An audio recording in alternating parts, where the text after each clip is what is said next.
ঢাকেশ্বরী মন্দিরের যে সিকিউরিটিটা দেখছি ওইটা আমাকে একটু অবাক করছে এবং ভালোও লাগছে ডেফিনেটলি, যে আমাদের দেশে আমাদের যে উৎসবটা ঘিরে এত সুন্দর সিকিউর মানে চলছে, সব কিছু সিকিউরিটি মেনটেন করছে, তো সেটা আমার কাছে খুব ভালো লাগছে। আর এখানে সিকিউরিটি অনেক ভালো আছে, সো চিন্তার কোনো তেমন ব্যাপারও নেই। যে নিরাপত্তা ব্যবস্থাটা আমার সেফটির জন্যই রাখা। তো পুজো তো শুরু হলো, অনেক সময় শুনেছি বাইরে থেকে যে অনেক প্রবলেম হয়তো হতে পারে, কিন্তু আমার পূজার পরিবেশটা দেখে যেটা মনে হলো যে আশা করি কিছু খারাপ কিছু হবে না।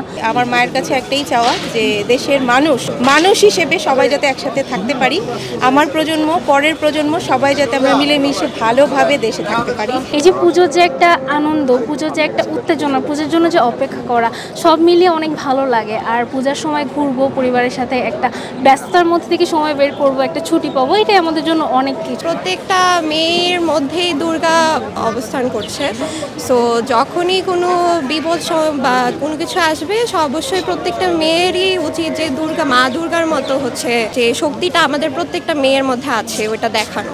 মায়ের কাছে এটাই চাওয়া যে পৃথিবী ভালো থাকুক, কারণ চারিপাশে এত যুদ্ধ, এত কষ্ট, এগুলো আসলে নেওয়া যায় না।